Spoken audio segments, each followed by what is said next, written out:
विद्यार्थियों, बे part first भारतीय दर्शन में जैन दर्शन की ज्ञान मीमांसा के संदर्भ में चर्चा आज करेंगे।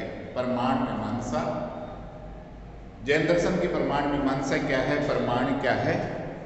जैन दर्शन की जो ज्ञान मीमांसा है वो उसकी तत्व मीमांसा पर ही आधारित है। जैसा कि हम जानते हैं कि ज्ञान मीमांसा के अंतर्गत ज्ञान की चर्चा की जाती है कि ज्ञान क्या होता है, ज्ञान के साधन क्या है।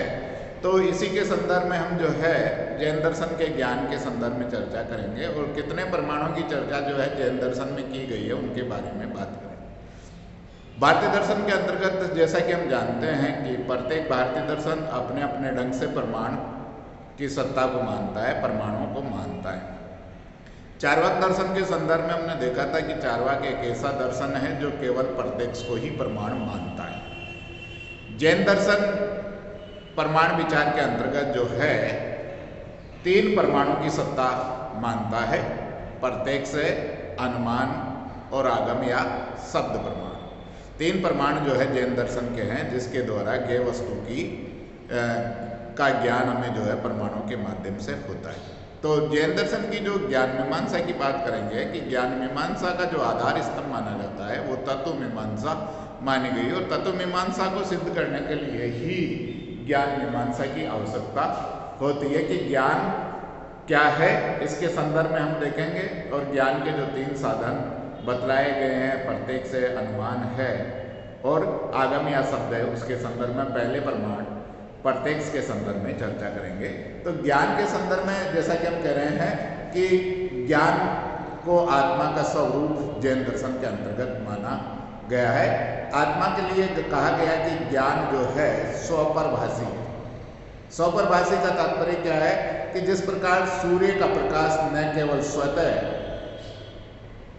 अपितु अन्य वस्तुओं को भी प्रकाशित करता है। जैसा कि हम जानते हैं कि सूर्य अपने प्रकाश के द्वारा स्वयं प्रकाशित तो होता ही होता है, परंतु जगत के समस्त वस्तुओं को भी प्रकाशित करने की क्षमता होती है। उसी प्रकार से जैसे हम देखते हैं कि जगत में दीपक को हम देखते हैं कि दीपक अपने प्रकाश से स्वयं प्रकाशित तो होता ही होता है, वरन उसके आसपास की वस्तुओं को भी वो प्रकाशित करने की क्षमता रखता है। उसी प्रकार से एक बड़े उदाहरण के रूप में हम देखेंगे कि सूर्य जो है ज्ञान का रूप माना गया है और सूर्य अपने प्रकाश के द्वारा स्वयं प्रकाशित तो होता ही होता है, परंतु अन्य वस्तुओं को भी वो प्रकाशित करने की क्षमता रखता है। किंतु हम जानते हैं कि कर्म बंधनों के आवरण होने के कारण उसका ज्ञान स्वरूप ढक जाता है। जैसे कि हम देखेंगे कि सूर्य के ऊपर जब बादल छा जाएंगे या बादल से सूर्य घिर जाएगा तो प्रकाश जो है पृथ्वी तक नहीं पहुंच पाता है।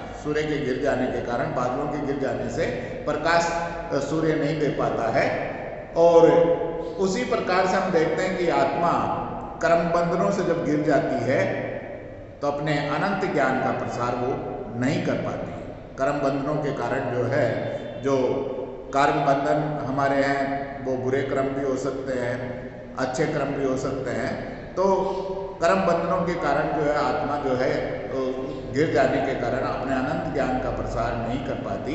और जब बंधन का नाश हो जाता है कर्मों के द्वारा, जब हम साधना के माध्यम से बंधन का नाश कर देते हैं तो आत्मा जो है अनंत ज्ञान में हो जाती है। तो यहाँ ज्ञान के स्वरूप के रूप में देख रहे हैं कि आत्मा का जो स्वभाव है, आत्मा का जो स्वरूप है वो ज्ञान स्वरूप माना जाता है। और ज्ञान आत्मा जो है स्वपरभाषी मानी गई है। जिस प्रकार से उदाहरण दिया गया कि सूर्य के प्रकाश के द्वारा न केवल सूर्य प्रकाशित होता है वरन अन्य वस्तुएं भी प्रकाशित हो जाती है, उसी प्रकार से आत्मा भी प्रकाशित होती है और वो संपूर्ण शरीर को प्रकाशित करती है। परंतु कर्म बंधनों के आवृत हो जाने के कारण वो बंधन में पड़ जाती है और जब बंधन में पड़ जाती है तो वो अपने अनंत ज्ञान का प्रसार नहीं कर पाती है।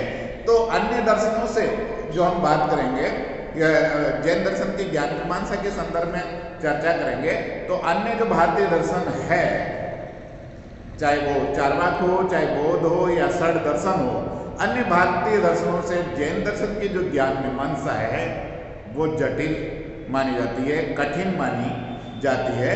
तो ज्ञान के अंतर्गत जो है प्रत्यक्ष ज्ञान की हम चर्चा सबसे पहले करेंगे। जैसा कि हमने देखा था कि प्रत्यक्ष ज्ञान किसे कहा जाता है? प्रत्यक्ष ज्ञान हमारी इंद्रियों के द्वारा और मन के द्वारा होने वाला ज्ञान कहलाता है। प्रति प्लस अर्थ से बना हुआ ज्ञान प्रत्यक्ष ज्ञान है। इस प्रत्यक्ष ज्ञान के संदर्भ में जैन दर्शन के मत के संदर्भ में हम चर्चा करेंगे। जैन दर्शन में जो है प्रत्यक्ष ज्ञान को दो भागों में बांटा गया है, जैसा कि हम यहाँ देख रहे हैं, अपरोक्ष ज्ञान और परोक्ष ज्ञान। एक डायरेक्ट नॉलेज है, एक इनडायरेक्ट नॉलेज। अपरोक्ष ज्ञान और दूसरा जो है परोक्ष ज्ञान। एक सीधा ज्ञान जो हमारी इंद्रियों के द्वारा हमें मिलता है, एक अप्रत्यक्ष ज्ञान जो हमारी आत्मा विषय के साथ में साक्षात्कार करके प्राप्त करती। तो अपरोक्ष ज्ञान जो अपरोक्ष ज्ञान है उसके दो भेद जो माने गए हैं, एक व्यवहारिक ज्ञान और दूसरा पारमार्थिक ज्ञान। जो व्यवहारिक जगत का ज्ञान है वह व्यवहारिक ज्ञान कहलाता है, और इस लोक से परे जो पारमार्थिक ज्ञान है, जो नित्य ज्ञान है, जो शाश्वत ज्ञान है, वो पारमार्थिक ज्ञान कहलाता है। तो व्यवहारिक ज्ञान में देखेंगे कि इंद्रियां और मन के द्वारा जो बाह्य एवं आंतरिक विषयों का ज्ञान होता है, इंद्रियों के द्वारा या मन के द्वारा जो बाह्य और आंतरिक, बाह्य विषय है और आंतरिक विषय है, उनका ज्ञान होता है, उसे जैन दर्शन के अंतर्गत जो है व्यवहारिक ज्ञान या व्यवहारिक अपरोक्ष ज्ञान माना गया है, क्योंकि व्यवहारिक दृष्टि से वह प्रत्यक्ष का विषय माना जाता है। तो हमारी इंद्रियों के द्वारा या मन के द्वारा जितनी भी बाह्य वस्तुओं का ज्ञान हो रहा है वो व्यवहारिक ज्ञान है, व्यवहारिक जगत का ज्ञान कहलाता है। उसके विपरीत दूसरा जो ज्ञान है वो पारमार्थिक ज्ञान, और पारमार्थिक ज्ञान किसे कहा जाता है? जो कर्म बंधनों के नष्ट हो जाने के उपरांत प्राप्त होता है। पारमार्थिक ज्ञान जो है नित्य ज्ञान है, शाश्वत ज्ञान है, अपरिवर्तनशील ज्ञान है, और वो मनुष्य को कब प्राप्त हो सकता है? जब मनुष्य अपने कर्म बंधनों का नाश कर देता है। तो कर्म बंधनों के नष्ट हो जाने के बाद में जिस ज्ञान की प्राप्ति होती है उसे जो है पारमार्थिक ज्ञान कहा जाता है। इसमें आत्मा और ज्ञेय विषय, आत्मा और जो जानने का विषय है, ज्ञेय विषय, उसका सीधा साक्षात संबंध होता है। इसका ज्ञेय विषय जिसको जाना जा सकता है और आत्मा का सीधा संबंध होता है। और यह कब संभव है? जब तक मनुष्य राग है, द्वेष है आदि में फंसा रहता है, तब तक उसे ऐसा ज्ञान प्राप्त नहीं हो सकता है। अर्थात ऐसा ज्ञान तभी प्राप्त हो सकता है जब वो राग द्वेष आदि से पूर्ण रूप से मुक्त हो जाए, तभी जो है उसे अपरोक्ष ज्ञान या हम कहें कि पारमार्थिक ज्ञान की प्राप्ति होती है। इसके विपरीत जो है परोक्ष ज्ञान जो होगा, ये तो अपरोक्ष ज्ञान है जिसको हम दो भागों में बांट कर देख रहे थे। एक परोक्ष ज्ञान में व्यवहारिक ज्ञान है और दूसरा जो है अव्यवहारिक जो है पारमार्थिक ज्ञान है। एक व्यवहारिक ज्ञान जो इस जगत का ज्ञान है और एक पारमार्थिक जो नित्य शाश्वत वस्तुओं का ज्ञान होता है, जो समस्त कर्म बंधनों के नष्ट हो जाने के उपरांत मिलता है। यह इनडायरेक्ट नॉलेज है, अप्रोक्ष ज्ञान है, हमारी आत्मा का ज्ञेय विषय के साथ में साथ साथ संबंध होता है, तभी अप्रोक्ष ज्ञान की प्राप्ति होती है। और परोक्ष ज्ञान किस ज्ञान को कहा जाता है? परोक्ष ज्ञान उस ज्ञान को कहा जाता है जब हमारी इंद्रियों और मन का विषय के साथ में, ज्ञेय विषय के साथ में जो सीधा संबंध होता है उसे परोक्ष ज्ञान कहा जाता है। तो दोनों के संदर्भ में हमने चर्चा की कि अप्रोक्ष ज्ञान क्या है और परोक्ष ज्ञान क्या है। परोक्ष ज्ञान के संदर्भ में आगे चर्चा करेंगे कि परोक्ष ज्ञान को कितने भागों में बांटा गया है। सबसे पहले हम अप्रोक्ष ज्ञान के संदर्भ में चर्चा कर रहे हैं कि अप्रोक्ष ज्ञान जो दो भागों में बांटा गया था, एक व्यवहारिक ज्ञान और एक पारमार्थिक ज्ञान। और पारमार्थिक ज्ञान किस ज्ञान को कहा जाता है? जब हमारी इंद्रियों का, जब हमारी आत्मा का ज्ञेय विषय के साथ में सीधा साक्षात संबंध होता है। और कब होता है? जब सभी प्रकार के कर्म बंधनों का नाश हो जाता है। तो ये पारमार्थिक ज्ञान के अंतर्गत जो है तीन प्रकार के ज्ञान की अवस्थाएं मानी गई है। तीन प्रकार का ज्ञान जो है आत्मा को प्राप्त होता है। और ये जो तीन प्रकार के ज्ञान जो पारमार्थिक ज्ञान के अंतर्गत माने गए, उसमें सबसे पहला है अवधि ज्ञान, दूसरा है मन पर्याय ज्ञान और तीसरा है केवल ज्ञान। पारमार्थिक ज्ञान के अंतर्गत जो है 3 प्रकार के ज्ञान कौन कौन से माने गए हैं? एक तो अवधि ज्ञान है, एक मन पर्यायी ज्ञान है, और जो अंतिम ज्ञान है, जो वास्तविक ज्ञान है, जो मूल ज्ञान माना गया, परम ज्ञान माना गया, वो केवल ज्ञान या केवल्य का ज्ञान माना जाता है। तो पारमार्थिक या अपरोक्ष ज्ञान के 3 भेद किए गए हैं: अवधि ज्ञान, मन पर्यायी ज्ञान और केवल ज्ञान या केवल्य का ज्ञान। तो सबसे पहले हम बात करेंगे अवधि ज्ञान की। समस्त बाधाओं के हट जाने के बाद में, हमारे ज्ञान के अंतर्गत बहुत सारी बाधाएं आती है कर्म बंधनों के कारण।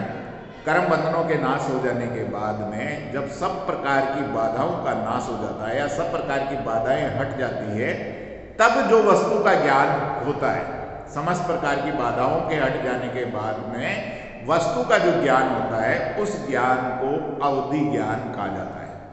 समस्त बाधाओं के नष्ट हो जाने के बाद में जिस ज्ञान की प्राप्ति होती है, उस ज्ञान को हम क्या कह रहे हैं? अवधि ज्ञान कहा जाता है। इसके द्वारा में क्या होता है? सीमित वस्तुओं का ज्ञान होता है। ये जो ज्ञान है, उसके द्वारा में जो ज्ञान हो रहा है, वो कैसा ज्ञान हो रहा है? सीमित वस्तुओं का ज्ञान होता है। प्रारंभिक अवस्था मानी गई अवधि ज्ञान, जो पारमार्थिक ज्ञान की पहली अवस्था है, और समस्त प्रकार की बाधाओं का नाश हो जाने के बाद में जो वस्तु के यथार्थ स्वरूप का ज्ञान होता है, उसे हम अवधि ज्ञान कहते हैं, और इसमें सीमित वस्तुओं का ज्ञान होता है। उसके बाद में हम बात करेंगे मन पर्यायी ज्ञान। मन पर्यायी के अंतर्गत क्या होता है कि मनुष्य साधना करते करते, मनुष्य साधना करता है, साधना के द्वारा ही समस्त बाधाओं का नाश करता है, कि मनुष्य साधना करते करते राग द्वेष आदि मानसिक बाधाओं पर पूर्ण रूप से विजय पा लेता है।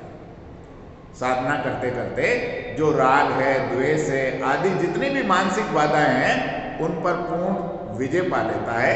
ऐसे ज्ञान को क्या कहा जाता है? मन पर्यायी ज्ञान।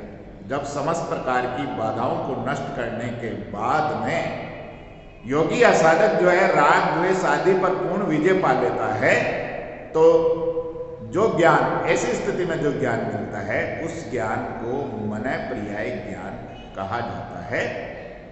क्योंकि इससे योगी या साधक जो है इस बात का भी ज्ञान जान लेता है कि दूसरे के मन में प्रवेश किस प्रकार से किया जा सकता है, अर्थात दूसरे के मन में क्या विचार चल रहा है, दूसरे के मन के अनुभूति को, मन के ज्ञान को जान लेना मन पर्यायी है। अर्थात दूसरे की भावनाओं का ज्ञान। दूसरे की भावनाएं कैसी है? दूसरे की भावनाओं का ज्ञान जो है वही मन पर्यायी ज्ञान कहलाता है। इस ज्ञान के अंतर्गत जो है योगी या साधक क्या कर रहा है कि समस्त प्रकार की बाधाओं के नष्ट हो जाने के बाद में राग द्वेष आदि पर पूर्ण नियंत्रण प्राप्त कर लेने के बाद दूसरे के मन में प्रवेश करने की शक्ति उसमें विद्यमान हो जाती है। और ये जो ज्ञान है, ये मन पर्यायी ज्ञान कहलाता है। उसके बाद में केवल ज्ञान की बात हम करेंगे कि जब सभी प्रकार की बाधाएं दूर हो जाती है, तो जीव पूर्ण ज्ञान प्राप्त कर लेता है। मन पर्यायी के बाद में जो चरम ज्ञान माना गया है या परम ज्ञान जो माना जाता है, सर्वोच्च ज्ञान जिसे कहा गया है, कि सभी प्रकार की बाधाओं के नष्ट हो जाने के बाद जिस ज्ञान की प्राप्ति होती है, वह केवल ज्ञान कहलाता है।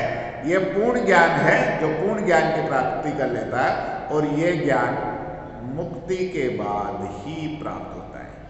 मोक्ष के उपरांत या मुक्ति के बाद ही यह ज्ञान जो है प्राप्त होता है। तो मोक्ष के उपरांत प्राप्त होने वाला जो ज्ञान है, वह ज्ञान केवल ज्ञान है। और ज्ञान का जो चरम सीमा मानी गई है, जो पूर्ण ज्ञान माना गया है, जिस ज्ञान को लक्ष्य मानकर साधक ही साधना करते हैं, वो केवल ज्ञान ही है। केवल ज्ञान के लिए ही वह साधना करके अवधि ज्ञान, मन पर्याय ज्ञान को प्राप्त करने के उपरांत एक ऐसे ज्ञान पर पहुंच जाते हैं जहां सभी प्रकार के मानसिक विकार, सभी प्रकार की बाधाएं नष्ट हो जाती है, और योगी या साधक जो है पूर्ण ज्ञान को प्राप्त कर लेता है। और ये अपने आप को जो है मुक्त कर लेता है। उस ज्ञान को केवल ज्ञान या केवली कहा जाता है। और सामान्य रूप से हम जानते हैं कि केवली जो है बहुत कम जो है व्यक्ति होते हैं जो केवल ज्ञान को प्राप्त करते हैं। 24 तीर्थंकर जो रहे हैं वो केवली रहे हैं, केवल ज्ञान की प्राप्ति की उन्होंने। जैसा कि महावीर स्वामी के संदर्भ में भी हम देखते हैं कि 42 वर्ष की आयु में उन्होंने समस्त बाधाओं को नष्ट करने के उपरांत जो है केवल ज्ञान की प्राप्ति की थी। तो ये जो पारमार्थिक ज्ञान हम जिसे एप्रोक्स ज्ञान कह रहे हैं, एप्रोक्स ज्ञान के जो विभिन्न प्रकार माने गए हैं, चाहे वो व्यवहारिक है चाहे पारमार्थिक है। और पारमार्थिक में 3 डिवीजन हमने किए थे, अवधि ज्ञान है, मन पर्याय और केवल ज्ञान। उन सब के बारे में आप लोगों को इस वीडियो के अंतर्गत बतलाने का प्रयास किया है। अगले वीडियो के अंतर्गत जो है हम परोक्ष ज्ञान के बारे में, ज्ञान की उत्पत्ति के बारे में कि ज्ञान की उत्पत्ति कैसे होती है, परोक्ष ज्ञान क्या है, उसके बारे में चर्चा करेंगे। तो आप लोग नियमित रूप से वीडियो देखें। जैसा कि देखने को मिल रहा है कि आप लोगों की उपस्थिति जो है नाम मात्र की देखने को मिलती है। तो आप वीडियो को जो है लाइक अवश्य करें, अधिक से अधिक लोग देखें। जो लोग वीडियो से अभी तक जो है नहीं जुड़ पाए हैं उनको शेयर करने का प्रयास करें। धन्यवाद।